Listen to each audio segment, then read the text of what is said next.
कि स्वतंत्रता के बाद बिहार देश के कुछ गिने चुने राज्यों में है जहां भूमि सुधार की दिशा में कोई प्रयास नहीं किया गया। जो यहाँ पर लैंड का मेजरमेंट है वो ब्रिटिशर्स के टाइम पर हुआ, उसके बाद कोई यहाँ पर कॉम्प्रिहेंसिव सर्वे हुआ ही नहीं। अभी सर्वे नहीं हो रहा है, अभी लैंड का डिजिटाइजेशन हो रहा है। जो पहले से सर्वे किया हुआ है उसी को, जो पहले रजिस्टर 2 कागज में था, उसी कागज को वो कंप्यूटर में उन्होंने डाल दिया और इस हेफेजार्ड मैनर में डाला कि उससे और समस्या बढ़ गई। जब तक यहाँ पूरे भूमि का फिर से मेजरमेंट ना हो, जो 1900 के शुरुआत में अंग्रेजों ने कराया था, पूरे बिहार के भूमि को, जैसे कर्नाटक में हुआ, कम्युनिस्टों ने बंगाल में किया, एक एक इंच को आपको फिर से नापना पड़ेगा। कोई उसमें शॉर्टकट नहीं है। भूमि का स्वामित्व जो है उसको निकालना पड़ेगा कि किसके पास कौन सी जमीन है, और फिर उसका जब डिजिटाइजेशन कीजिएगा तभी इसका सुधार हो सकता है। अभी आधा अधूरा करीब करीब यहाँ 5.5 लाख एकड़ जमीन जिसका स्वामित्व ही डिस्प्यूटेड है, जो आप बात बता रहे हैं। भूदान की जमीन कहाँ गई? भूदान आंदोलन हुआ बिहार में, भूदान का जमीन किसके पास है किसी को पता ही नहीं है। यहाँ पर जितने लोग बड़े बड़े यहाँ पर मठाधीश थे, उनकी जमीन कहाँ गई किसी को पता ही नहीं है। यहाँ चूंकि फ्यूडल सोसाइटी है तो डर के सामाजिक न्याय की यहाँ बात हुई है, लेकिन आपने देखा होगा लालू जी हो चाहे नीतीश जी, इन्होंने भूमि सुधार को छुआ ही नहीं। जिन वर्गों को लालू जी दावा करते हैं कि हमने आवाज दिया, वो ठीक है, आवाज उन्होंने दिया पिछड़ों को, लेकिन उन पिछड़ों को उन्होंने जमीन नहीं दिया। उन्हीं लालू यादव ने पिछड़ों के लिए स्कूल नहीं बनवाया, उसको पूंजी नहीं दी, उनको आवाज दे दिया और ये कहा कि हमारे नाम का और हमारे बच्चों के नाम का जय जयकारा जिंदगी भर करते रहो, हमको राजा बना के रखो। तो यहाँ भूमि सुधार को लेकर आपको वापस जाना पड़ेगा और आज से करीब करीब 100 साल पहले जो अंग्रेजों ने यहाँ भूमि मेजरमेंट किया था उसको फिर से करना पड़ेगा। और इसके 2 एग्जाम्पल पूरे इस देश में, कर्नाटक में और पश्चिम बंगाल में इस चीज को किया गया और फिर से लोगों ने एकदम नए सिरे से भूमि का मेजरमेंट करके उसका स्वामित्व निर्धारित किया और उसके बाद उसको साथ साथ डिजिटाइज किया, तभी सुधर सकता है, वरना सुधरेगा नहीं।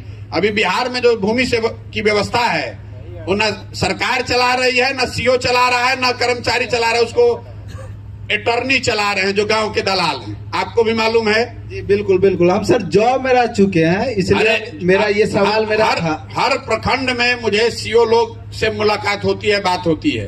वो बता रहे हैं कि रजिस्टर 2 का कोई रिकॉर्ड है ही नहीं। रजिस्टर 2 अगर अटॉर्नी ने फाड़ दिया, अगर उस पर कोई स्याही गिरा दिया तो हो गया डिस्प्यूट ऑफ परमानेंट। अब उसका कोई प्रमाण नहीं है, राज्य के स्तर पर कोई उसका दस्तावेज नहीं है कि ये बताया जाए कि ये जमीन है किसकी। तो हर गांव में आप लोग तो रहते हैं, यहाँ आपको ज्यादा मालूम होगा, कोई ऐसा गांव नहीं है जहां पर 4-5 दलाल जो कर्मचारियों के साथ जुड़े हुए हैं, जिसको आप बोलचाल की भाषा में यहाँ क्या कहते हैं हमको नहीं मालूम है, अभी तक छपरा तक तो लोग उसको अटॉर्नी कहते हैं।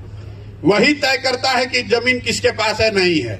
आप जमीन का रसीद यहाँ काटने जाइएगा तो 3000-5000 रुपए इसलिए लगा है कि कोई रसीद काटने का कोई अपडेटेड व्यवस्था है ही नहीं।